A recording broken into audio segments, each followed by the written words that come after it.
व्यक्त गर्दै अबको वार्ताको विषय छ श्री कृष्ण प्रणामी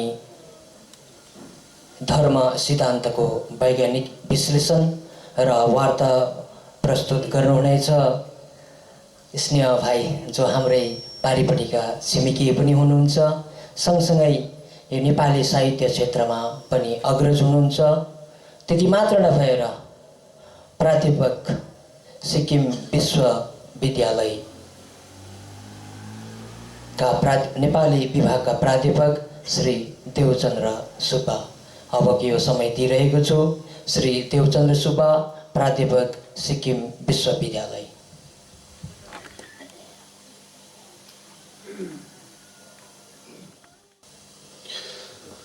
बंदो सद्गुरु चरणको करधनी प्रेम प्रणाम शुभहरण मंगल करण श्री देवचन्द्र।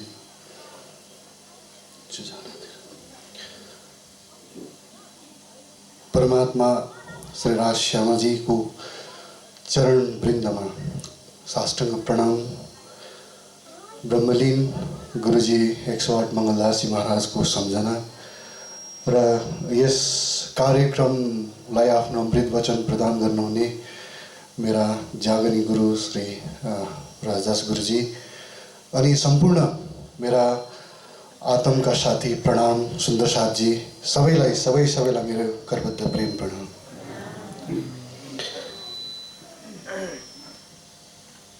आज यस महोत्सवमा मलाई म आउने नै थिएँ, तर विशेष निमन्त्रणा नै दिनुभयो। यहाँले मलाई एउटा विद्वतको गोष्ठीमा मतलब लहरमा उभ्याउनु भयो, यो मेरो सौभाग्य हो। यद्यपि त्यस स्थानसम्म म अझै पुग्न सकेको छुइनँ भन्ने मलाई जहिले पनि बोध भइरहन्छ। मेरो कुरा सुरु गर्न अघि म आज यस कारणले खुसी छु कि मलाई मेरो जागनी गराउनुहुने गुरुजी राजदास गुरुजी यहाँ हुनुहुन्छ। उहाँलाई मैले धेरै वर्ष बादमा उहाँको दर्शन गर्ने मौका पाएँ। अर्को म सुरुदेखि नै मेरो परिवार नै प्रणामी थिए, तर एउटा उमेर हुँदो रहेछ। अनि त्यो उमेरमा त प्रणामी नामकै मात्र प्रणामी भइँदो रहेछ। कण्ठी बाँधेपछि म प्रणामी भएँ, तर म साँच्चै प्रणामी भएको पनि यही आँगन हो। 2002 को जुन 5 दिवसीय शिविर थियो, त्यही शिविरदेखि म यहाँ अन्जना दिदीलाई पनि देख्दैछु, उहाँलाई पनि सम्झना गर्छु। दिदीले हामीलाई शिविर दिनुभएको महेन्द्र महाराजजीको अगुवाईमा, र त्यही शिविर 5 दिनको शिविर म क्लास 12 को थिएँ त्यति बेला। त्यही शिविरले नै सायद म आजसम्म यहाँ छु भन्ने मलाई लाग्छ। र यो मङ्पुको पानी र माटो मलाई सानैदेखिको मनपर्छ। यहाँको जङ्गलमा भारी बोकी हिँडेको यहाँ सबैसँग मेरो आत्मीय परिचय छ। र आज मलाई जुन जिम्मेवारी दिनुभएको छ यो धर्म सम्बन्धी बारे चर्चा गर्न, कुरा गर्न, वास्तवमा धर्मबारे बोल्न र धर्म अनि अध्यात्मबारे कुरा राख्न एकदम जटिल विषय हो। यो अहिलेको जुन परिप्रेक्ष्य छ, जुन एउटा परिवेश चलिरहेको छ, त्यो परिवेशमा जुन धर्मको कुरा राख्न एउटा साहसको काम हो। मेरो धर्म, हाम्रो धर्म भन्नलाई, किनकि हर परिप्रेक्ष्यमा दृष्टिकोण दुई प्रकारका, ईश्वरले दुईवटा आँखा दिनुभएको छ। यो दुईवटा, हर कुरो राम्रो अनि नराम्रो दुईवटा पक्ष भइरहेको, तर्क वितर्क दुई प्रकारका दृष्टिकोणहरू हुन्छन्।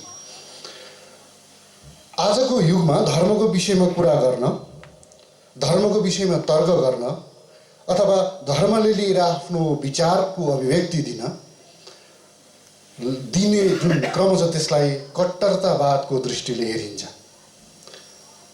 तर त्यो कट्टरता शब्द कहाँसम्म जोडिन्छ? अघि यहाँनिर घोषक महोदयको पनि त्यहाँ शब्द जोडिँदै थियो, कट्टरता भन्ने, म त्यसलाई विचार गर्दै थिएँ। तर कट्टरता शब्द युवाहरूले विशेष गरी बुझ्नुपर्ने हुन्छ। यो जब मेरो मुखबाट राम शब्द निस्किन्छ म कट्टरवादी हुन्छु। मैले कुनै पनि धर्मलाई आक्षेप गरेँ, यो वर्तमान परिप्रेक्ष्यको कुरा गर्छु, तपाईँलाई एकदम यो कुरा थाहा हुनुपर्छ। तर म जब अरू कुनै सम्प्रदाय, अरू कुनै धर्म, अरू कुनै ईश्वरको नाम मुख भने तर त्यति बेला म कट्टर हुँदिनँ। त्यसै कारण मेरो विश्लेषणमा, मेरो दृष्टिकोणमा हिजोआज धर्मलाई हेर्ने दुईवटा दृष्टिकोण रह्यो, देखिन्छ। एउटा राजनीतिक दृष्टिकोणले धर्मलाई हेरिन्छ अनि एउटा मनोदैहिक अथवा आत्मिक दृष्टिकोणले धर्मलाई हेरिन्छ। र धर्मको राजनीतिक व्याख्या पनि छ, धर्मको आत्मिक व्याख्या पनि छ। श्री कृष्ण प्रणामी धर्म सद्गुरु श्री देवचन्द्रजी महाराजले जुन धर्म, जुन ज्ञान संसारमा दिनुभयो, प्राणनाथ स्वामीले जसलाई पसेरेसी 14 भुवन प्रचार गर्नुभयो, ज्ञान हामीलाई दिनुभयो, तर त्यसमा सम्पूर्ण राजनीतिलाई एकत्रित गर्नुभएको, जसमा कुरान, बाइबल, अन्जिल, जम्बुर सम्पूर्ण धर्मशास्त्रको ज्ञानलाई लिएर कुलजम स्वरूपको निर्माण गर्नुभयो। अब धर्मलाई व्याख्या भन्ने कुरो जुनै पनि दृष्टिकोणले गर्न सकिन्छ, तर्क भन्ने कुरो जुनै पनि दृष्टिकोणले दिन सकिन्छ। म यस्तो प्रकारले तर्क गर्छु कि दुध कालो हुन्छ, अनि त्यो तर्कमा दुध कालो हुन्छ कसरी हुन्छ? रङ त्यसको सेतो हुन्छ तर दुध कालो हुन्छ। किन? 1 लिटर दुधमा 2 लिटर पानी मिसाएपछि त्यो दुध त कालो भयो। तर्क जसरी पनि दिन सकिन्छ, तर धर्मलाई तर्कले जित्दैन। धर्म त आत्मिक हुन्छ जहिले पनि, मैले बुझ्दा। परमात्मालाई मैले जति बुझ्छु, हेर्नुहोस् अहिलेको म प्र्याक्टिकल फ्याक्ट, म किन मेरो विद्यार्थीहरूलाई पनि म यही भन्ने गर्छु, किनकि हिजोआज युवाहरूमा द टेस्ट अफ रिलिजन भन्छ, द टेस्ट अफ रिलिजन, त्यसमा फरक छ। हामी बिहान बेलुका सेवा पूजा गर्छौँ, अनि सेवा पूजा गरेर राज्यलाई भोग प्रसाद हामी सम्पूर्ण गर्छौँ। तर अहिलेको युवाहरूमा धर्मको टेस्ट त्यसरी हुँदैन रहेछ, मैले अनुमान गर्दाखेरि। जस्तै मलाई सत्सङ्गमा बोलाउनु भएको थियो, यो हाम्रो श्री श्री रविशङ्करको जुन आर्ट अफ लिभिङमा, त्यहाँनिर युवाहरू किन हेरेर जान्छन्? किन श्री श्री रविशङ्करको जुन सन्देश छ उहाँलाई फलो गर्छन् भन्दाखेरि त्यहाँनिर युवाहरूको टेस्ट त्यहाँ छ। अहिलेको युवाहरूमा जुन गिटार, भजन गाउनेपट्टिको जुन ढोलक, मन्दिर, तबेला त हुँदैन, थोरै हुन्छन् त्यहाँनिर। त्यहाँको इन्स्ट्रुमेन्ट अलग हुन्छ, त्यहाँको परिवेश अलग हुन्छ, माहौल अलग हुन्छ। त्यस कारण रिलिजन चाहिँ अहिले टेस्टको रूपमा जाँदैछ। It's only test. राम्रो छ, रमाइलो छ, किनकि एउटा साउथ अफ्रिकन मेरो एकजना साथी छ, अनि ऊ पनि यो जुन एउटा सम्प्रदाय छ, म उसको नाम बिर्सेँ, शैवी सम्प्रदाय नै हुन्, साउथ अफ्रिकन उसले त्यो फलो गर्छ तिनीहरू। अनि उनीहरूको भजन गर्ने मलाई सिडी पठाइदिएको थियो एउटा, त्यो कस्तो छ भने त्यो बम मार्लेको गीत जस्तो छ। बम मार्लेको हुन्छ, भक्तिको विभिन्न मार्ग हुनसक्छ। रावणले पनि रामको निन्दा गरेर भक्ति नै गरेका हुन्, कंसले पनि कृष्णको निन्दा गरेर भक्ति नै गरेका हुन्। भक्ति गर्छौ त 100% गर, निन्दा गर्छौ त 100%। म ईश्वर मान्दिनँ त मान्दिनँ, 100% मान्दिनँ ईश्वर, छैन। मान्छु त 100%, तर बिचको झ्यालटुङ भएर बाँच्यो भने हाम्रो जिन्दगी जस्तो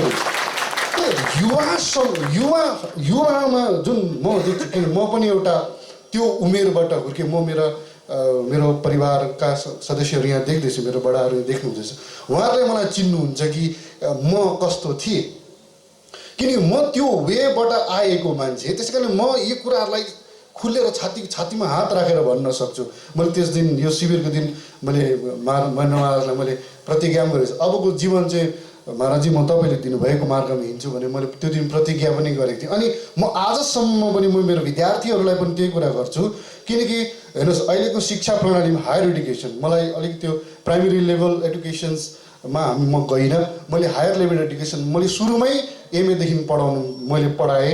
त्यो हायर लेभल एडुकेसनमा पढाउँदाखेरिको जुन केटाकेटीको मेन्टालिटी त्यो सानोदेखि ग्रोथ भएर आएको हुन्छ, त्यसलाई देख्दाखेरि मलाई दुईवटा कुरोको एकदम आवश्यक लाग्यो।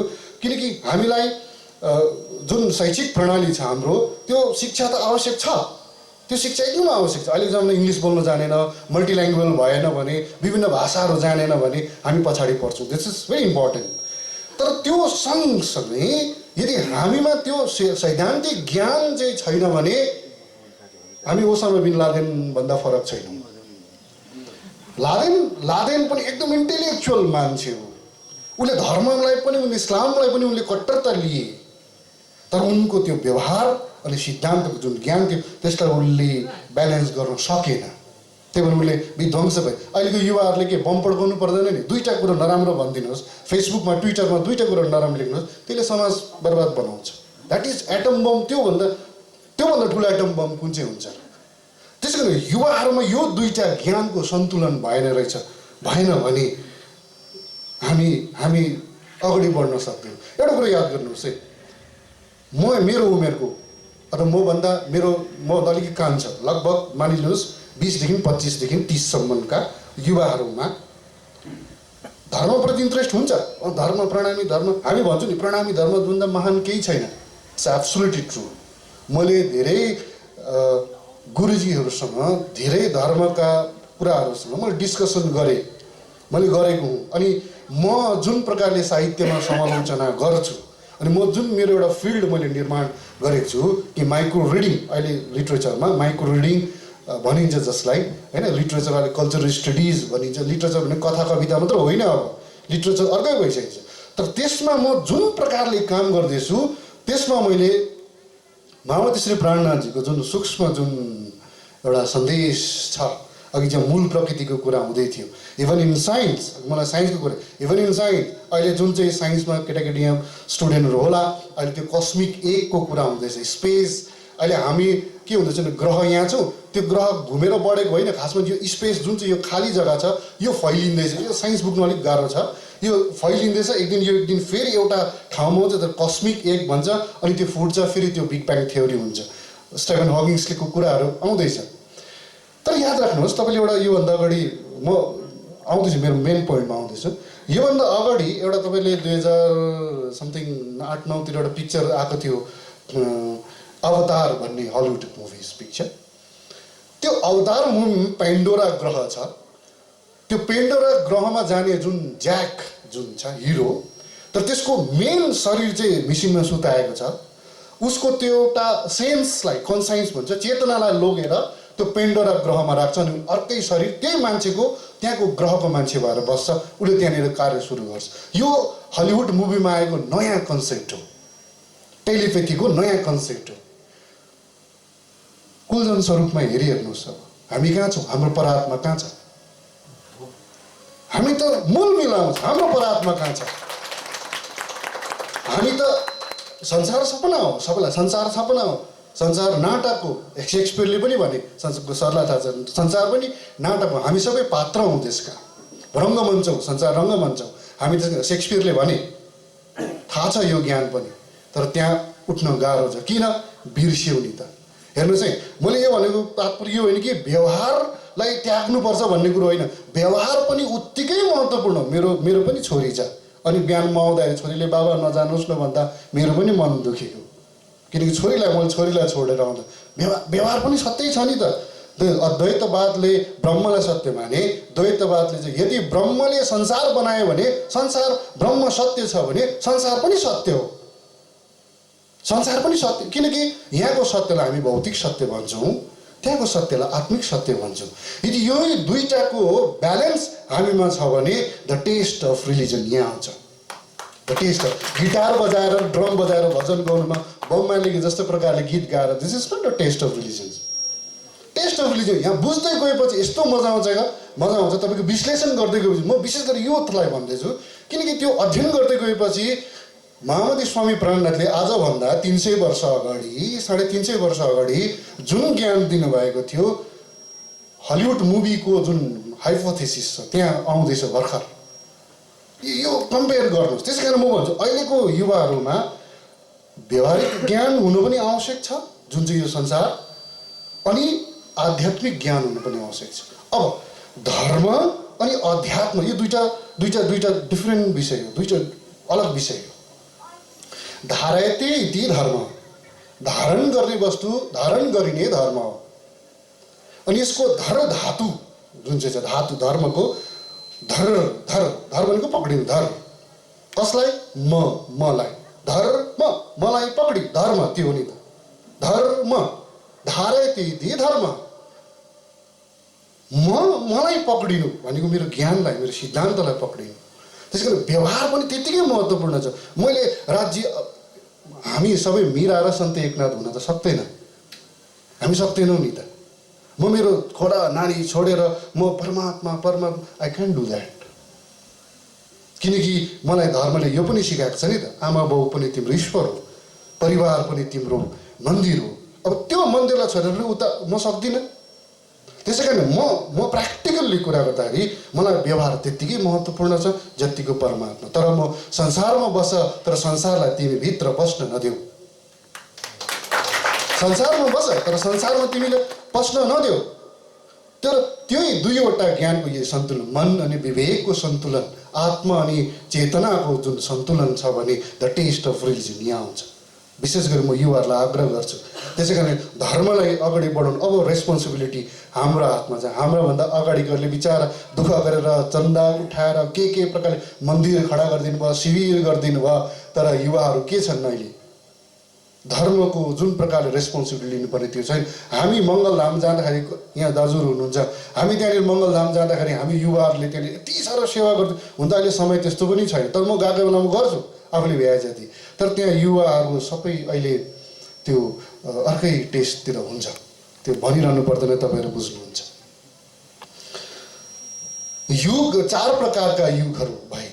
सत्ययुग, सत्ययुगमा देवताहरू माथि, दानवहरू तल थिए अनि तलबाट माथि स्वर्ग जानुपर्छ लडाइँ खेल्न, न्यु खोज्नु, एकदम टाढो टाढो थियो। त्यसपछि सत्ययुगपछि त्रेतायुग आयो।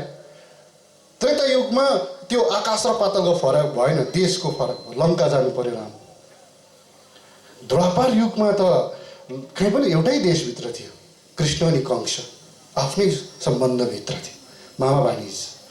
कलियुगमा हामी भित्रै छ, कहीँ जानु पर्यो, हामी भित्रै त्यो कुरा छ। अनि यदि यो कुरालाई हामीले मार्न सक्यौँ, यस कुरालाई हामीले निकाल्न सक्यौँ, र विशेष गरी यस्तो हो नि, नराम्रो कुरा निकाल्नु सक्छौँ, हुँदैन, त्यो हुँदैन, हाम्रो निस्किँदैन। हामी अरूलाई गाली गर्छौँ, लोभ पनि लाग्छ, राजनीति पनि गर्नु मन लाग्छ, अलिअलि पैसा दिएको गोजीमा हाल्नु पनि मन लाग्छ, द्याट्स इज फाइन, होइन र? म तपाईँलाई बोलाउँछु जनसभामा, जाऊ 200 2000 दिन्छु, म जान्छु नि। किन आवश्यक छ पैसाको? कसलाई पैसाको आवश्यकता हो? सबलाई पैसाको आवश्यक छु। तर मैले भनेको नराम्रो कुरो मनबाट निकाल्न, झट्टै निकाल्न त्यति साह्रो हामी सक्षम भइसक्यो। यति चाहिँ हो, we can make it balance. सन्तुलन चाहिँ बनाउनु सक्नुपर्छ। यदि सन्तुलनमा एउटा पल्ला गडबड भयो, बाटो बिग्रिन्छ।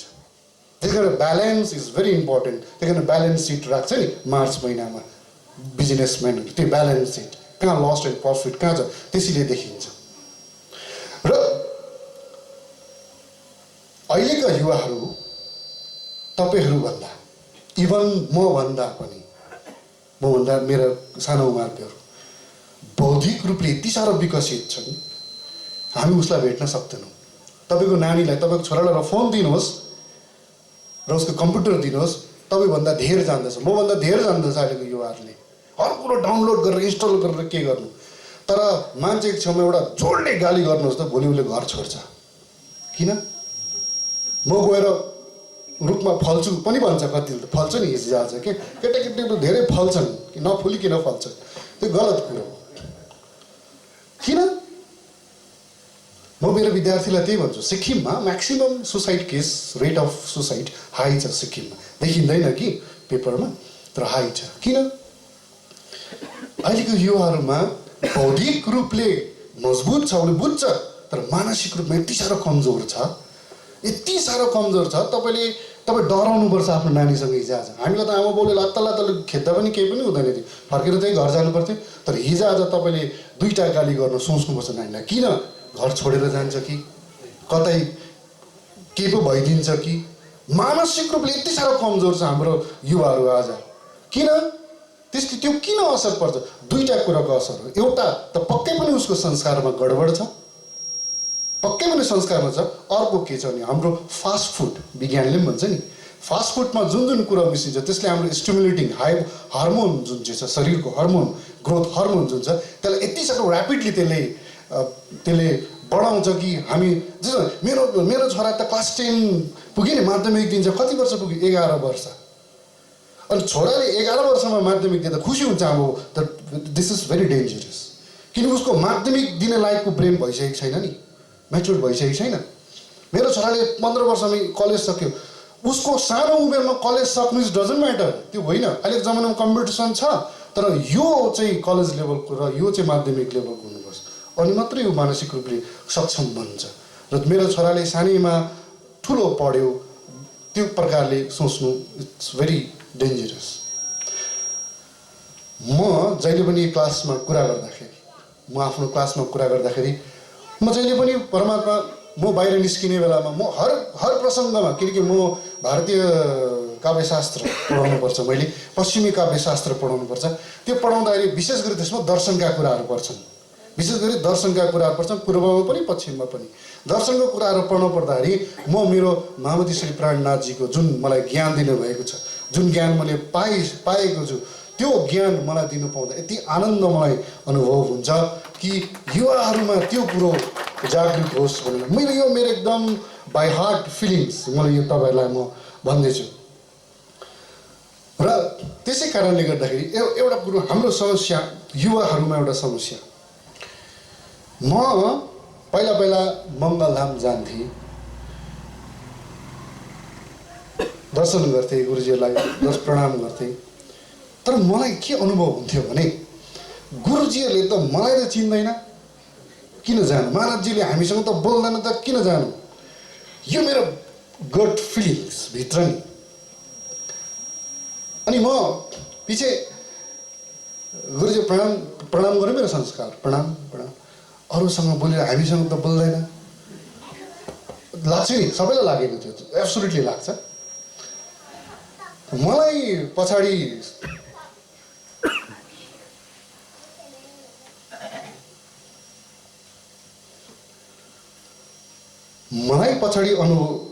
अनुभव भयो, म निकै लामो बोलेछु, मलाई पछाडि अनुभव के भयो भन्दाखेरि हामीले मान्छेलाई त्यति नजिकले पनि नचिन्नु पर्ने रहेछ। साह्रै नजिकबाट चिन्यौँ भने नि त्यो चन्द्रमाको पनि दाग हुन्छ भन्छ नि, त्यो सबै कुरो देखिँदो रहेछ कि। अनि एउटा त्यो संस्कारले बाहिर लाउनु पर्ने रहेछ, विशेष गरी युवाहरूमा। विशेष गरी मन्दिरमा गएर मलाई कसैले चिनेन, इट्स डजन्ट म्याटर, तपाईँ त राज्यको दर्शन गर्नु गएको हो नि, सेवा गर्नु गएको, वी डु द्याट। त्यसै कारणले म युवा मित्रहरूलाई म भन्न चाहन्छु कि आफूभित्रको जुन सन्तुलन छ, ब्यालेन्स छ, त्यसलाई बनाइराखौँ। अनि मैले अघि जुन द टेस्ट अफ रिलिजन्सको कुरा गर्दै थिएँ, त्यसमा म विशेष गरी मेरो युवाहरूलाई पनि भन्छु, हुन त भागवतमा गुरुजी हुनुहुन्छ, भागवतको ठुलो कुरा गर्नु त डर हुन्छ गुरुजीले, तर पनि भागवतमा एउटा डल्लै श्लोक त मलाई याद भएन, तर पनि म मेरो रिसर्च गर्दाखेरि मेरो त्यहाँ टपिक पाएको थिएँ कि जीवो जीवस्य जीवनम, जीवो जीवस्य जीवनम, जीवको लागि जीवन नै आवश्यक छ। हेर्नुहोस् है, हामी भेजिटेरियन हौँ, इट्स ओके, हामी भेजिटेरियन, तर त्यो कतिको भेजिटेरियन इज भेरी सोच्नुपर्ने विषय। किन एउटा घुनले के खान्छ भन्दा चामल खान्छ, तर डल्लै चामल खाँदैन, के खान्छ, चामलभित्रको त्यो सेतो सेतो खान्छ, किन, त्यसमा जीव छ नि त, त्यो रोप्यो भने तपाईँ धान फल्छ है। हामी सागपात खान्छौँ, तर हामी के भन्छ, हामी कन्दमूल खान्छौँ, हामी फल फ्रुट खान्छौँ, तर चेतनता त्यसमा पनि छ। अनि मलाई द टेस्ट अफ रिलिजनको कुरा गर्दाखेरि जीवो जीव, भागवतले त्यसै कारण भनेको रहेछ नि, जीवो जीवस्य जीवन, इकोलोजी छ यसमा। र हाम्रो आहार, कि अघि अनुशासन कुरा सरले गर्नुभयो, आसन वासन अनि अनुशासन, यी तीनवटा कुरा इज भेरी इम्पोर्टेन्ट। र test of food, test of religions सँगसँगै टेस्ट अफ फुड पनि। हिजोआज त मेरो एउटा विद्यार्थी जस्तै को अनसर्टेन एकदम डेथ भयो मेरो विद्यार्थी, म दुःख पनि लाग्यो, गएर पनि हेरेँ पनि, तर उसको एउटा के बानी थियो, हिजोआज हुन्छ चल्छ, त्यो कागजमा ग्रिन देखेपछि हुन्छ चल्छ, त्यसले बिगारेको छ, हुन्छ चल, त्यो मिमी हुन्छ एउटा कुनै के भन्ने, हामी केटाकेटीलाई त्यो खानु दिन्छ, इज भेरी डेन्जरस। अनि द टेस्ट त छ नि, संसारको कुरामा के टेस्ट छैन र, होइन, दुनियाँभरको टेस्ट छ, तर त्यो टेस्ट हाम्रो लागि होइन। यदि हामीले आफ्नो आहारलाई कन्ट्रोल गर्नु सक्यो भने त्यो हाम्रो हर्मोन्स पनि ज्यादा स्टिमुलेट हुँदैन, अनि हाम्रो मानसिक स्तर ठिक बसिरहन्छ। त्यसै कारण त गुरुजीहरू किन यत्रो घन्टा बस्नु सक्नुहुन्छ, हाम्रो चाहिँ खुट्टा दुख्छ भन्दा आहारको प्रयोग हो नि अनुशासनको प्रयोग हो र विशेष गरी मेरो युवाहरूलाई मेरो त्यही निवेदन छ कि धर्म र यो व्यावहारिकता यो दुईटै कुरोलाई सन्तुलन बनाइराख्ने र आजदेखिको जुन यो मन्दिर नयाँ प्रकारले सुरु भयो यसका सदस्यहरू यसका भक्तजन सुन्दर साथहरूमा सबैमा जति सुन्दर भाव रहोस् परमात्मा मेरो यही अनुग्रह गर्नुहोस् परमात्माले गरोस् भन्दै मेरो प्रार्थना साथ गुरुजीको अनुमति लिएर म बिदा लिन चाहन्छु। बोलो श्री प्राणनाथ प्यारे की।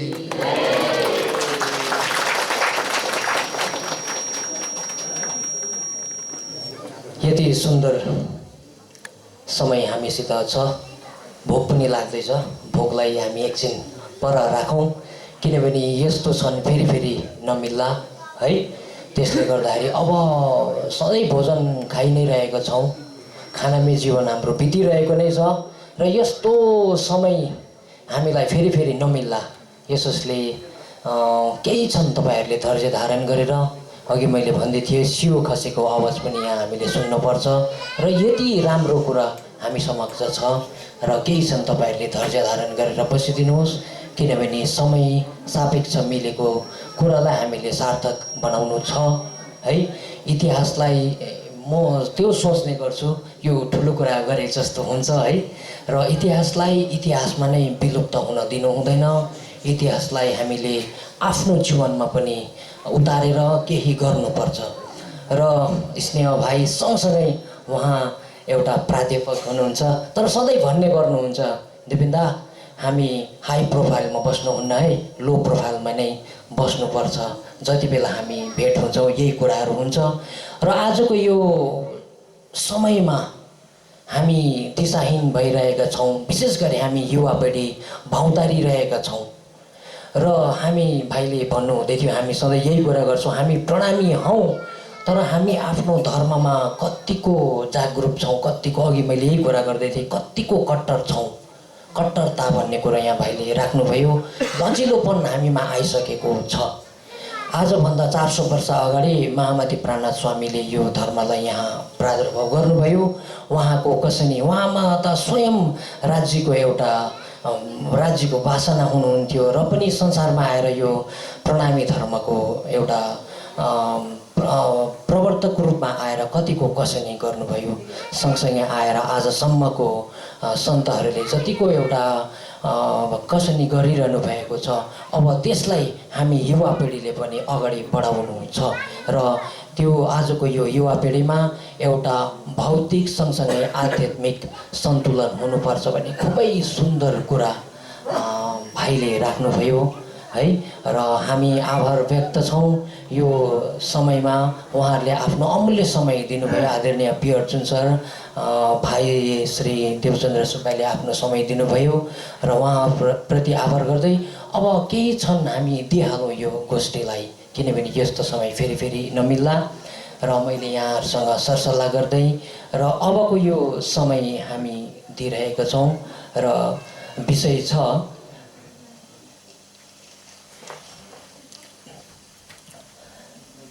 महामती प्राणनाथजी प्रणीत तारतम सागरमा सर्वधर्म समन्वय र वार्ता राख्नुहुनेछ आदरणीय मित्र अथवा दाइ श्री सुनिल राई।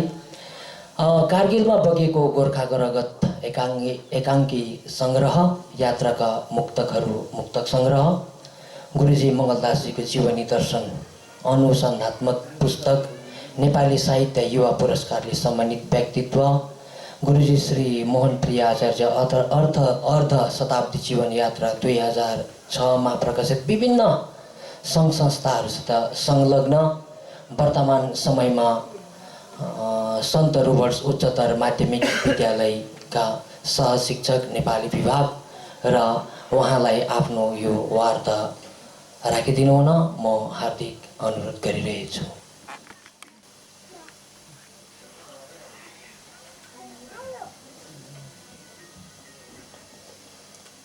निजानन्द कुस्मेर सतगुरुका कृपा सुन्दर सतक सन्त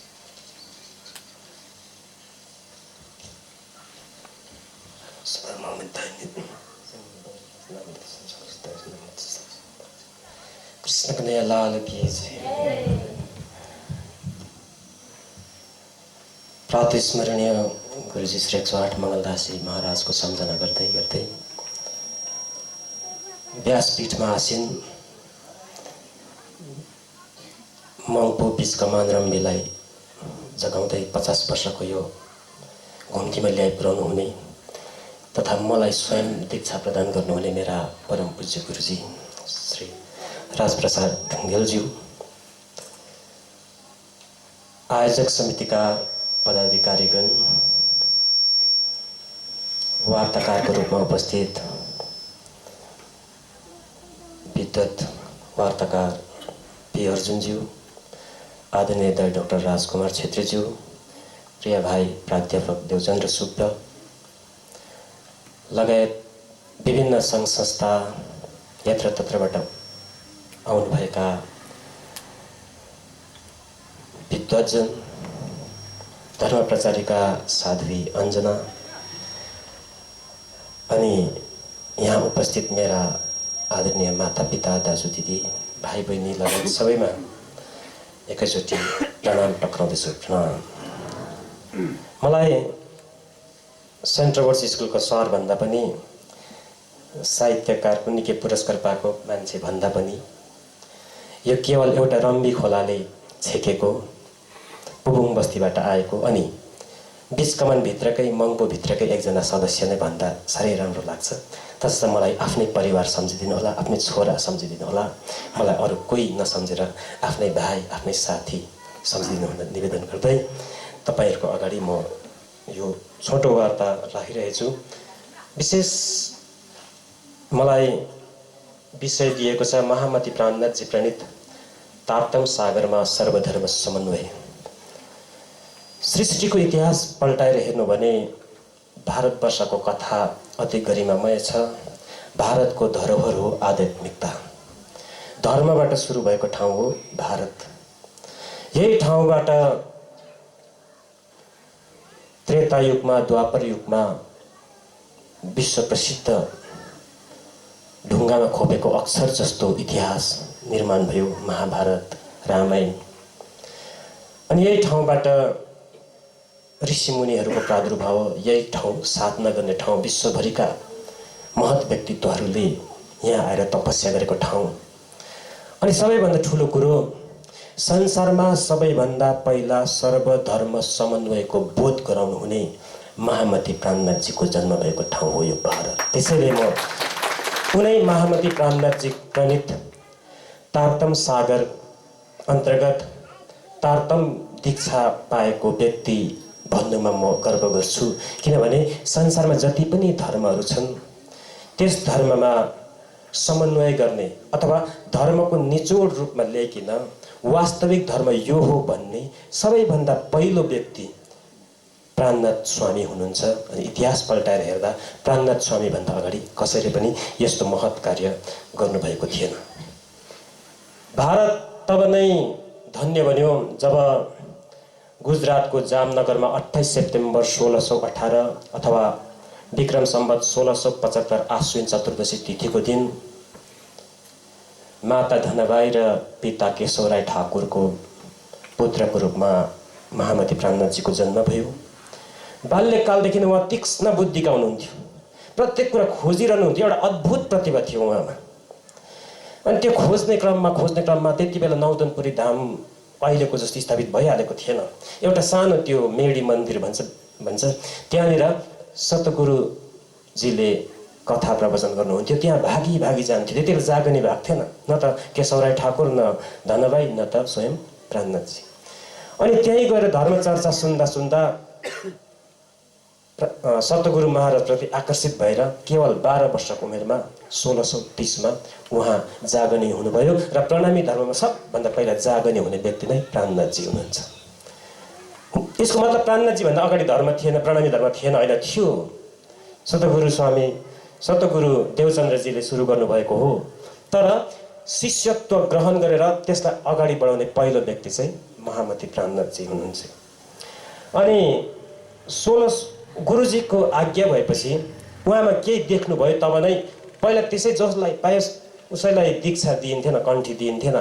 जसमा केही त्यो कन्ट्रोल गर्ने, त्यसलाई एउटा नियन्त्रण गर्ने अथवा त्यसलाई हृदयङ्गम गर्न जसले सक्छ उसलाई मात्र प्रणामी बनाइन्थ्यो। किनभने प्रणामी धर्म क्वान्टिटीमा होइन क्वालिटीमा विश्वास राख्छ।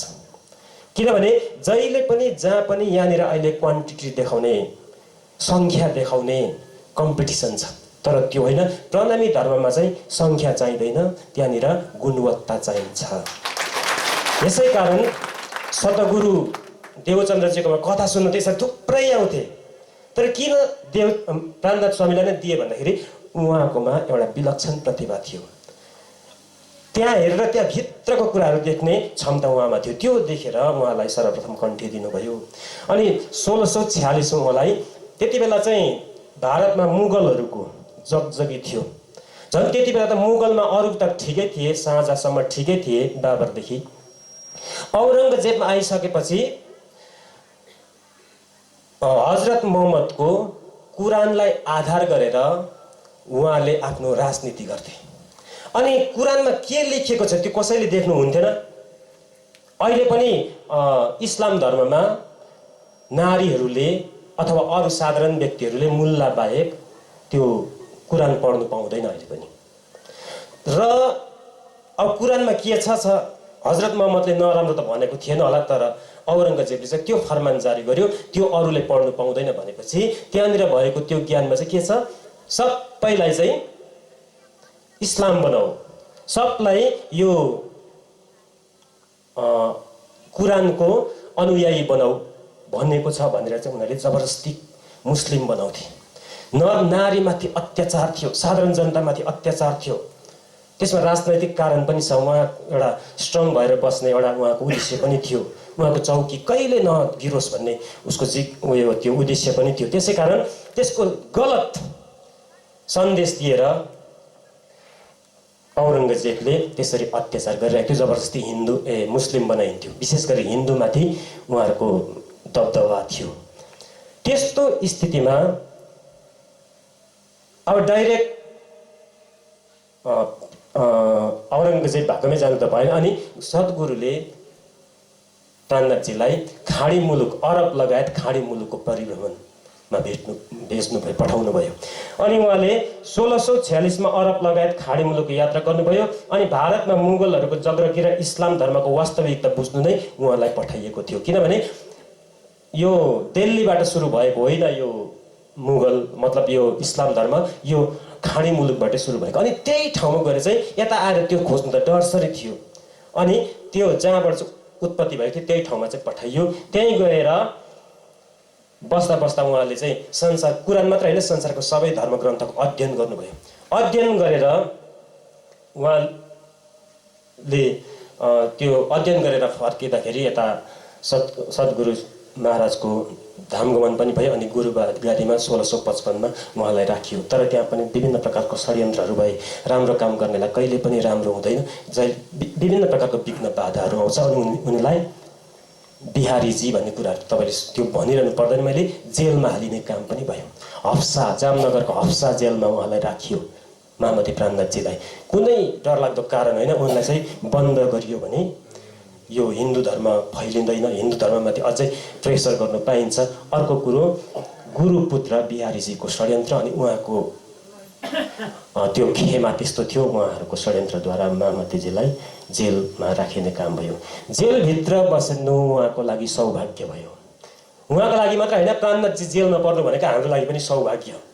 किनभने प्राणनाथजी अति व्यस्त हुनुहुन्थ्यो, यता जानुपर्ने उता जानु व्यस्त। अनि जेलमा राखेपछि, कारागारमा राखेपछि उहाँलाई ढुक्क भयो। त्यहाँ बस्दा के भयो, त्यहीँ बसेपछि प्रणामी धर्मको धर्मग्रन्थ श्रीमद् तारतम सागरको रचना सुरु भयो। कृष्ण कन्हैया लाल की।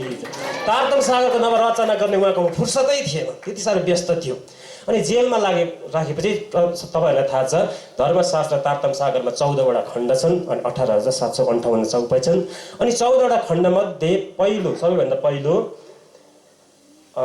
रास प्रकाश खटऋतुको रचना जेलभित्र गर्नुभएको। त्यस पछाडि कलश ग्रन्थको प्रारम्भिक 2 चौपाई पनि लेख्नु भ्याउनु भयो। अनि त्यति मात्र होइन, जेलभित्र बसेपछि उहाँको अलौकिक कार्य सुरु भयो। विचित्र विचित्रको कुराहरू देख्न थाले। त्यहाँबाट चाहिँ जामनगरको वजिर अथवा मन्त्री वजिरले चाहिँ उनलाई दोषमुक्त गरेर दोष छैन भनिकन चाहिँ जेलबाट निकालिदिनु भयो। त्यति मात्र होइन, जेलबाट निकालेर उहाँलाई विराट राजकीय सम्मान, सबैभन्दा ठुलो सम्मान प्रदान गर्नुभयो। अनि धन दौलत पद, उसको गुमेको नोकरी सबै दिनुभयो। तर उहाँ अब एकदम अर्कै भइसक्नु भएको थियो त्यति बेला। अनि उहाँको विलक्षण प्रतिभा त्यतिमै सीमित नरहेर, किनभने धन दौलत र आसन पाएपछि कतिवटा ज्ञान त्यतिमै कुजिएर जान्छ। त्यसै कारण उनले सबै कुरो त्यागेर बाहिर निस्किनु भयो। अनि विभिन्न देशहरूको भ्रमण गर्दै उहाँले 1665 देखि अघि बढ्नुभयो। त्यहीँबाट जागनी यात्रा सुरु भएको। 1669 दोस्रो पल्ट उहाँ खाडी मुलुकको यात्रा गर्नुभयो। अनि खाडी मुलुकको यो अरबहरूको यात्रा गर्दाखेरि विभिन्न धर्मग्रन्थहरूको अध्ययन गर्दै अरूसँग पनि बसेर धर्मको बारेमा चर्चा परिचर्चा गर्दा गर्दा उहाँले सबैभन्दा पहिला 1669 सर्वधर्म समन्वयको सङ्घ घोष गर्नुभएको थियो। त्यही बेला भएका विभिन्न धर्मका, हिन्दू धर्म मात्र होइन, प्रणामी त हुँदै होइन, अरू इस्लाम अरू धर्मकोहरू सबै विद्वानहरू मिलेर उहाँलाई 1669 अरबमै महामती नामले उपाधि प्रदान गर्नुभयो। यो प्रणामीले दिएको उपाधि होइन। हाम्रो गुरुहरूले अबदेखि हाम्रो गुरुलाई चाहिँ महामती भन्नुला भनेर दिएको होइन। के भनेर भने चाहिँ धर्म समन्वयको कुरा सबभन्दा पहिला उहाँले गर्नुभएको। अनि देश विदेशका विद्वानहरू भेला भएको ठाउँमा 1669 उहाँलाई महामतीको उपाधि दिनुभएको। त्यसपछि उहाँ फर्किनुभयो भारत फेरि। अनि 1671 भारत फर्किनुभयो। अनि 1672 त्यो नौतनपुरीको आसनमा बिहारीजी नै हुनुहुन्थ्यो। अनि उहाँ चाहिँ अघि बढ्नुभयो धर्म प्रचार गर्दै। त्यहाँबाट महामङ्गलपुरी, सुरतमा आएर महामङ्गलपुरी धामको स्थापना गर्नुभयो। अनि 1672 त्यस महामङ्गलपुरी धामको भव्य उद्घाटन भयो। अनि त्यहीँका भेला भएका अनुयायी सुन्दर साथहरूले उहाँलाई चाहिँ आफ्नो धर्मगुरु माने। त्यति बेलासम्म बिहारीजीलाई धर्मगुरु भनिँदै थियो। अब चाहिँ उहाँलाई भित्रबाट चिन्यो नि त सबैले। बिहारीजीमा चाहिँ एउटा अहम रहेछ, एउटा षड्यन्त्र रहेछ। अनि खास गुरु चाहिँ प्राणनाथ मेहराजजी रहेछ, मेहराज ठाकुर रहेछ भनेर चाहिँ उहाँलाई नै धर्मगुरुको उपाधि दियो। अनि त्यहीँदेखि 1672 जब महामङ्गलपुरी धामको उद्घाटन भयो, त्यहीँनिर चाहिँ सर्वप्रथम उहाँलाई प्राणनाथ घोषणा गर्नुभएको थियो। अनि त्यसपछि मात्रै 1672 देखि मात्र केवल 54 वर्षको उमेरदेखि मात्रै उहाँ महामती प्राणनाथ हुनुभएको हो। त्योभन्दा अगाडि उहाँलाई मेहराज ठाकुर भनिन्थ्यो। यसरी एउटा ठुलो सङ्घर्ष गरेर उहाँले यो धर्मलाई अघि बढाउने काम गर्नुभएको।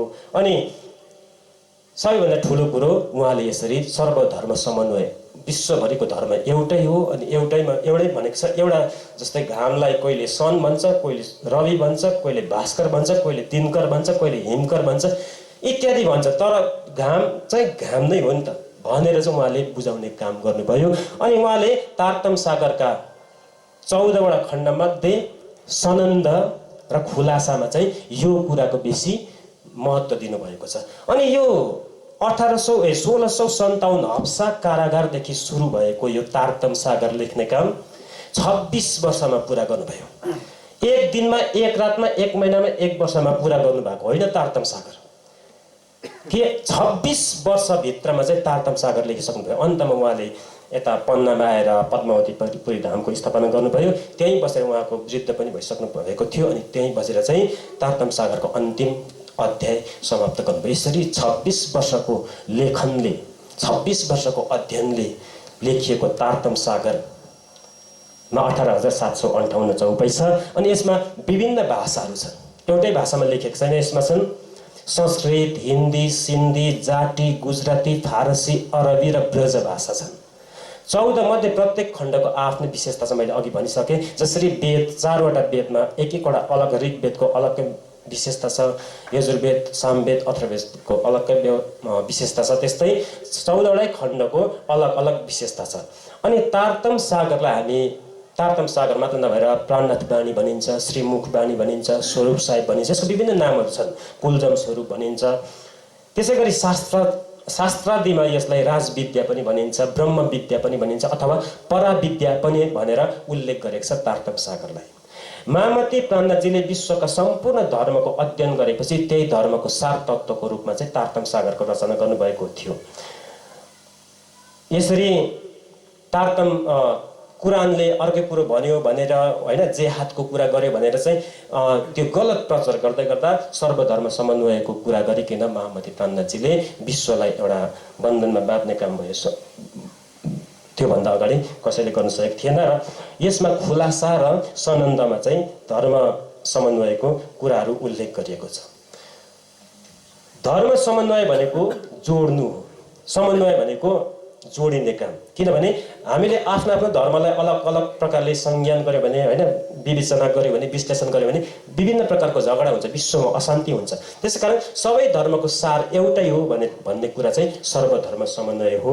सृष्टिको सुरुवात सँगसँगै आध्यात्मको आविर्भाव भएको हो भने अपरिहार्य तत्त्व आध्यात्म हो। विशेष गरेर यहाँ हिन्दू, बौद्ध, जैन, इसाई, इस्लाम, पारसी, यहुदी, सिख धर्म सुरुदेखि नै भएको हो। अनि यस धर्म अन्तर्गत हामी र सामी भन्ने दुईवटा परम्परा छ। हामीलाई वैदिक परम्परा पनि भनिन्छ। हामी परम्परा अथवा वैदिक परम्परा अन्तर्गत पर्दछन् वेद, उपनिषद, पुराण, इतिहास, तन्त्र एवं सन्तवाणी हामी अन्तर्गत पर्दछन्। अनि सामीलाई कतै परम्परा पनि भनिन्छ। सामीमा के पर्छ भन्दाखेरि जम्बुर, तौरेत, बाइबल, कुरान, हदिस यो अलग अलग कुरा हो। अनि यो हामी एकपट्टि थियो, सामी एकपट्टि थियो। जसरी नदीको दुई किनार कहिले भेट हुँदैन, त्यस्तो अवस्थामा चाहिँ अघि बढिरहेको थियो धर्म। एक प्रकारको ठुलो समस्या भएर अगाडि बढिरहेको थियो, एक प्रकार ठुलो च्यालेन्ज, चुनौती भइरहेको थियो। सामीले हामीलाई देखिन नसक्ने अवस्थामा महामती प्राणनाथजीले सबै धर्मको निचोड रूप तारतम सागर लेखेर पहिलोचोटि उहाँले हामी र सामी परम्परा जो जोडिनु असम्भव थियो जोड्ने काम गर्नु भएर एउटा इतिहास निर्माण गर्नुभएको छ। त्यसै कारण तारतम सागरलाई विश्वमा पञ्चम महावेद भनेर पनि भनिएको हो। र हामी र सामी बीचमा दुईवटा अलग अलग कुरालाई एउटा जोड्ने सेतु बनाउने काम प्रयास गर्दै उहाँले लेख्नु भएको छ। जो तारतम सागरको खुलासा प्रकरण 13 चौपाई 96-97 में छ। वेदांत गीता भागवत दैया इशारद सब खोल, मगज माय में जाहिर किए माहे गुंज होत हते जो बोल, अंजिल जम्बुर तौरेत चौथी जो फुरकान, ए माय ने मगज गुछ थे सो जाहिर किए बयान। अर्थात हामी परम्पराको वेदांत गीता भागवत तथा सामी परम्पराको बाइबल जम्बुर तौरेत एवं कुरानमा निहित बाणीलाई कुनै पूर्वाग्रह नराखिकन केलाएर हेर्दा भिन्न भिन्न प्रकारले एउटै सृष्टिकर्ताको बयान गरिएको पाइन्छ। धर्मशास्त्रमा निहित यही प्रकारका तत्त्वहरूलाई संयोजना गर्दै तारतम सागर मार्फत प्राणनाथजीले संसारमा विश्व धर्म एकताको पृष्ठभूमि तयार पार्नु भएको हो। पछि आएर बुद्धि चातुर्यको कारणले मान्छेहरू अलग अलग प्रकारले डेभलप भएको हो। जसरी फूलबारीका फूलहरू कोही गिर्जामा चढ्छ त्यो फूल, कोही मन्दिरमा चढ्छ, कोही उयसमा चर्चमा चढ्छ, त्यही होइन कोही विभिन्न ठाउँमा अलग अलग भवन, गिर्जा, गुम्बा, सानो घर, ठुलो घर, राम्रो काम, नराम्रो काममा फूलहरू चढाइन्छ। तर त्यो चढ्नुभन्दा अगाडि फूल एकै ठाउँ हुन्छ। फूलको कुनै कहाँ जाने, फूलको कुनै त्यसको उद्देश्य हुँदैन। त्यस्तै मान्छेले मानवीय संस्कार पाएपछि मात्र कोही हिन्दू, कोही बुद्धिस्ट, कोही इस्लाम भएको हो। तर जन्मको त्यो संस्कार पाउनुभन्दा अगाडि त्यो मान्छे केवल मान्छे मात्रै हुन्छ, त्यसको कुनै जात हुँदैन, कुनै धर्म हुँदैन। त्यस्तो अवस्थामा तर जब संसारका मान्छेहरूले उसलाई कुनै नाम र संस्कार दिँदैन तब एउटा मान्छे केवल मान्छे हुन्छ। त्यसरी नै एउटा सृष्टिको मालिक अथवा परमात्मा पनि एउटै थिए, यसमा कुनै सन्देह छैन। यति नै हो, आफ्नो संस्कारमा प्रविष्टि दिएपछि त्यो मान्छे भनिने के हो, के वस्तुले जिन्दगी जिउनलाई एउटा निर्दिष्ट सिद्धान्त भेट्छ, त्यही नै एउटै सृष्टिकर्तालाई आफ्नो जात अथवा सम्प्रदायको संस्कारको आधारमा मानिसहरू भिन्न भिन्न स्वरूपमा कल्पना गर्छन्, विविध ढङ्गले प्रस्तुत गर्छन्।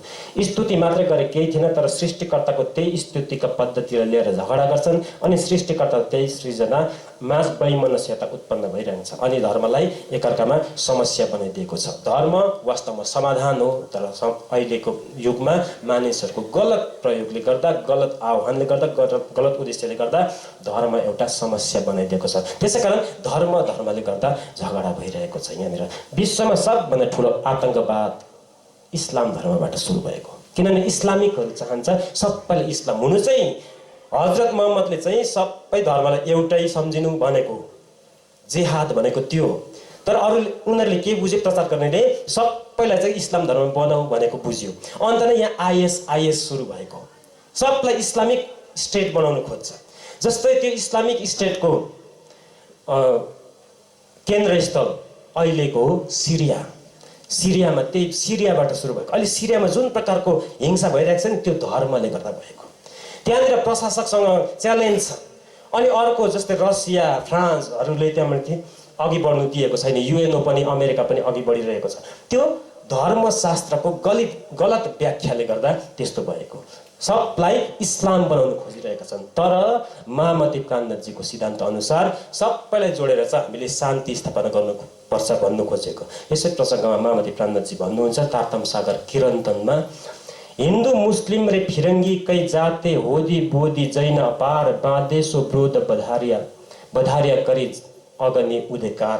अर्थात हिन्दू मुसलमान ईसाई यहुदी बौद्ध जैन आदि विभिन्न धर्मका मतावलम्बीहरूले केवल सिद्धान्तलाई आधार बनाएर संसारमा ईर्ष्याको डढेलो सल्काएर अध्यात्म पर्यावरणको विनाश गरिरहेका छन्। धर्मको नाउँमा यहाँ सम्प्रदाय, भाषा, पहिरन र पद्धतिको झगडा छ। वास्तवमा आफ्ना सिद्धान्तलाई समाएर त्यही सृष्टिकर्ताको उपासना गर्नु र पारलौकिक मार्गको अनुसरण गर्नु न हो। तर मानिस पुस्तक नखोलिकन आवरण हेरेर आवरणको फरक फरक नामको लागि झगडा गर्छन्। उनीहरू यही प्रकारको आगो तापेर भक्तहरूको सुरक्षामा ऐश र आरामका साथ जीवन निर्वाह गरिरहेका छन्। धर्ममा पनि पोलिटिक्स छ। जतिसक्दो धर्मको आधार सिद्धान्तलाई अगाडि बढाउँछन् अनि झगडा गराउँछन्, अनि त्यो गलत व्याख्या गर्नेहरू चाहिँ उनीहरूको सुरक्षामा सुरक्षित बसिरहेका हुन्छन्। धर्ममा राजनीति हाल्नाले यस्तो भएको। अनि यही परम्परालाई देखि चलेर आएको झगडालाई चुनौती दिँदै महामती प्राणनाथजी लेख्नुहुन्छ तारतम सागर खुलासा प्रकरण 12 मा, नाम सारो जुदे धरे लई शम्भो जुदी रसम सबमै उमत और दुनिया सोही खुदा सोही ब्रह्म।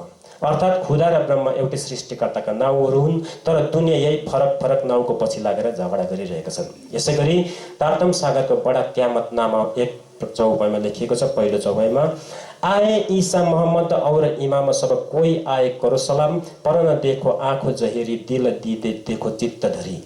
एउटै सृष्टिकर्ताका नाउँहरू ईसा मोहम्मद इमाम आदि भएको हुनाले ती नाउँहरूप्रति पनि हामीले समान दृष्टि राखेर सम्मान गर्नुपर्छ। कुनै नाउँलाई नराम्रो डरलाग्दो भावनाले नहेरेर बरु त्यसमा आफ्नो हृदय दिन सक्नुपर्छ, किनभने नाउँ फरक भए पनि पदार्थ दोस्रो चाहिँ एउटै होइन। यसरी मुस्लिम अथवा इस्लाम धर्मको शब्दहरू लगाएर महामती प्राणनाथजीले बीच-बीचमा तारतम सागरमा त्यो शब्दको पनि उल्लेख गरिएको छ। किनभने त्यति बेला औरङ्गजेबलाई जगाउनु थियो, अनि औरङ्गजेबकै भाषामा चाहिँ जगाउनु पर्ने थियो। जसरी अहिले हामीले दिल्ली सरकारलाई कुनै कुराको रिक्वेस्ट गर्नु पर्यो भने, कुनै माग माग्नु पर्यो भने हामीले आफ्नो यहाँको दार्जिलिङकै उयसमा सन्दर्भमा हामीले नेपाली गोर्खा भाषामा लेखेर त्यो हुँदैन। हामीले दिल्लीले बुझ्ने, केन्द्र सरकारले बुझ्ने भाषामै लेखेको हुनुपर्छ। त्यसै गरी प्राणनाथजीले पनि तारतम सागरमा कति ठाउँ यो इस्लाम शब्दहरूको प्रयोग भरमार गरेको छ। अनि त्यही देखेर कतिजनाले यो त मुसल्टेहरूको धर्म रहेछ, मुसल्टेहरूको किताब रहेछ, खालि त्यसमा त्यस्तो मात्रै लेखिएको छ त, यो त मुस्लिम कुराहरू मात्रै लेखिएको रहेछ भनेको हुन्छ। तर वास्तवमा औरङ्गजेबलाई जगाउनुको लागि चाहिँ उसकै भाषामा चाहिँ कतिवटा ठाउँ त्यो शब्दहरूको प्रयोग भएको छ।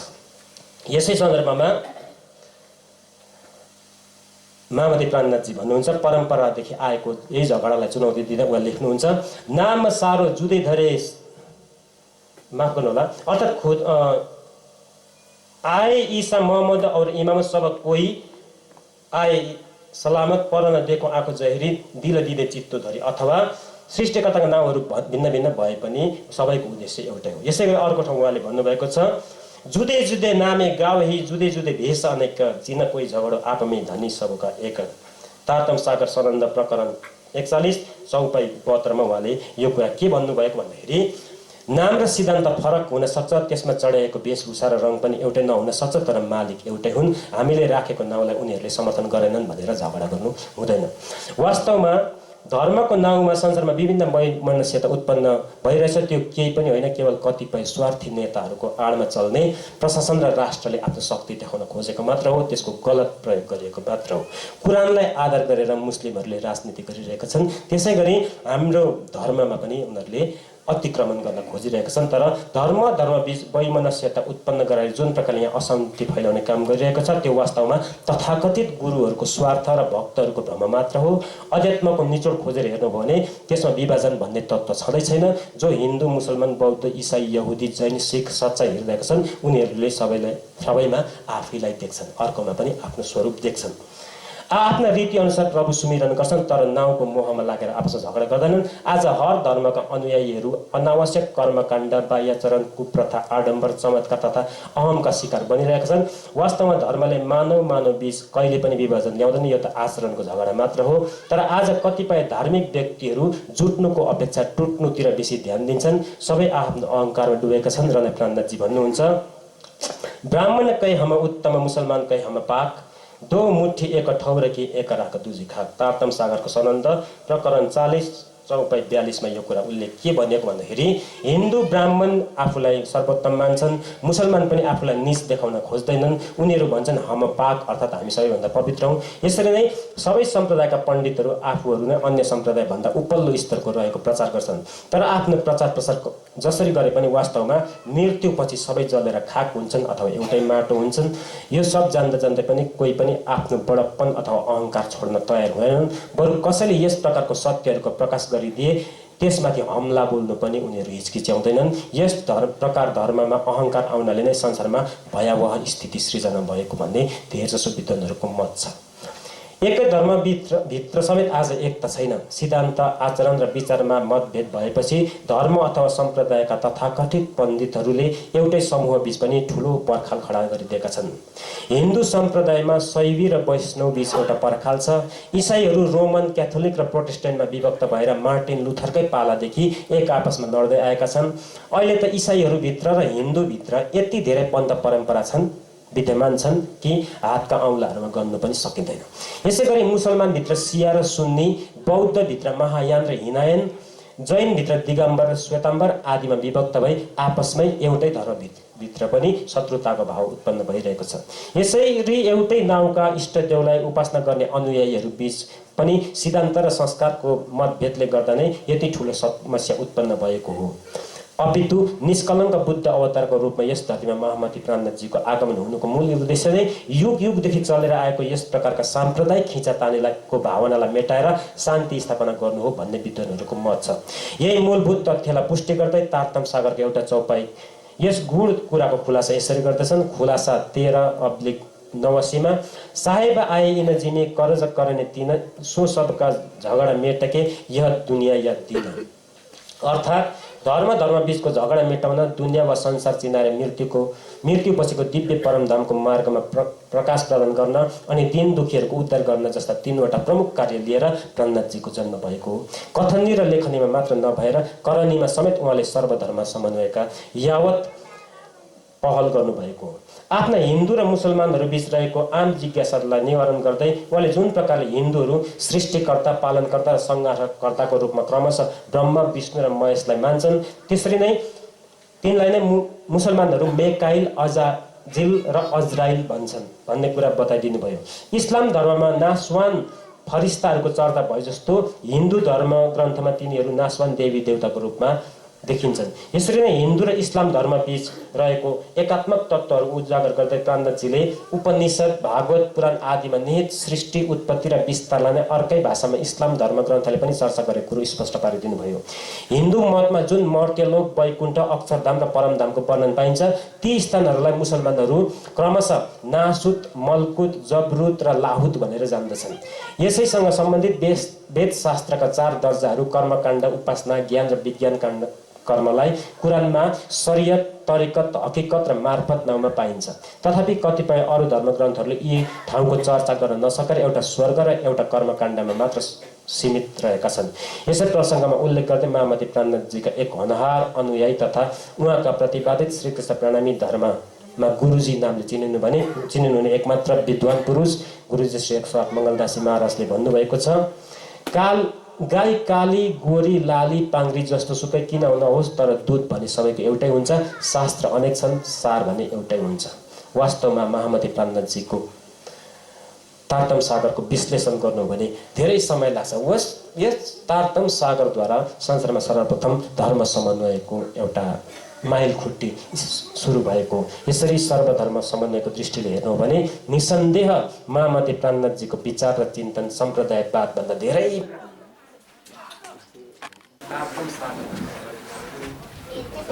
प्राणनाथजीको तारतम सागर चाहिँ केवल साम्प्रदायिक आँखाले मात्रै यो चाहिँ प्रणामीहरूको त्यसै कारण चाहिँ यसलाई विश्वले खास तर उदार चित्तले स्वतन्त्र रूपले तारतम सागरको प्रणामी बाहेक अरूले पनि विद्वानहरूले अध्ययन गर्नुहुने सबै धर्मलाई जोड्ने काम तारतम सागर। तर सतगुरुलाई देवचन्द्रजीलाई रामनाथजीलाई प्रणामीहरूले आफ्नो गुरु मात्रै ठाने, बाहिर प्रचार गर्नै नहुने बनाइदिए। अहिले यो धर्म अलिक मोडर्नाइज भएर आयो र सबैले यो पढ्नु पाउने, सबैले यो सुन्नु पाउने, यहाँ जातपात छुवाछुत वर्गभेद सबै त्यागेर चाहिँ प्रणामी धर्म एउटा क्रान्तिकारी परिवर्तन अगाडि आएको छ। त्यसै कारण मात्रै अहिले अब यसरी विद्वानहरूलाई पढाएर होइन युवाहरूलाई जागरुक बनाएर धर्मलाई अगाडि बढाउने तारतम सागरको स्वरूप चिनाउने काम भएको छ। पहिला चाहिँ हाम्रै अब अघिकाहरूले नै दुःख चाहिँ कम गरेका हुन्, तर धर्मलाई अलिकति सङ्कीर्ण बनाएर राखेका हुन्। त्यसै कारण हाम्रो धर्मको तारतम सागरलाई हामीले नचिनेका हुन्। वास्तवमा पहिल्यैदेखि नै यसरी नै खुल्ला रूपले स्वतन्त्र उदार चित्तले तारतम सागरको प्रचार गर्नु पाएको होला यति बेला विश्वमा मुसलमानहरू प्रणामी यसमा कुनै प्रकारको सन्देह छैन। त्यसै कारण मलाई गर्व लाग्छ, किनभने त्यही तारतम सागरको अध्ययन गर्ने धर्म प्रणामी सदस्य हुनु पाएको छ। अनि भविष्यमा जुन प्रकारले तारतम सागर मार्फत विश्वमा शान्ति ल्याउनु अहिले बिस्तारै अगाडि बढिरहेको छ। अनि त्यसले अवसर प्राप्त गर्नेछ। अनि महामती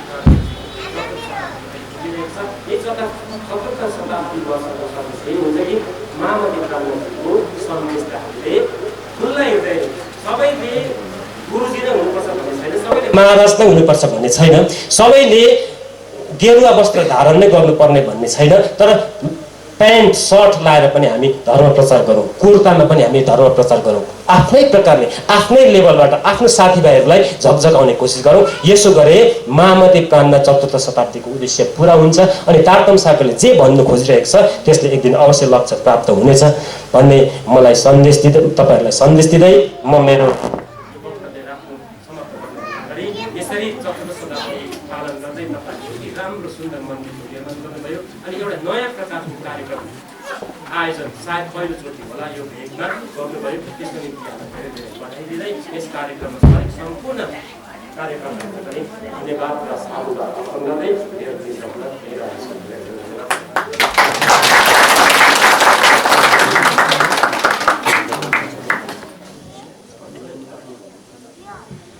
आभार व्यक्त गर्दछु आदरणीय मित्र सुनिल राई प्रणामी है। उहाँले भने चाहिँ सबैभन्दा ठुलो कुरो उहाँ यस प्रणामी धर्मका अनुयायी हुनुहुन्छ है। र केही छन् तपाईँहरूले धैर्य धारण गरेर बसिदिनुहोस्। सुनिल राईको भनाइअनुसार मेहराज ठाकुरदेखि श्री महामती प्राणनाथ स्वामीको इतिहासलाई उहाँहरूले छर्लङ्ग पारिदिनु भयो। यो प्रणामी धर्ममा सङ्ख्यात्मक वृद्धि होइन तर गुणात्मक वृद्धि हुनुपर्छ भन्ने कुरोलाई जोड दिनुभयो है। यहाँ भाइ देवचन्द्र भाइले अघि टेस्ट अफ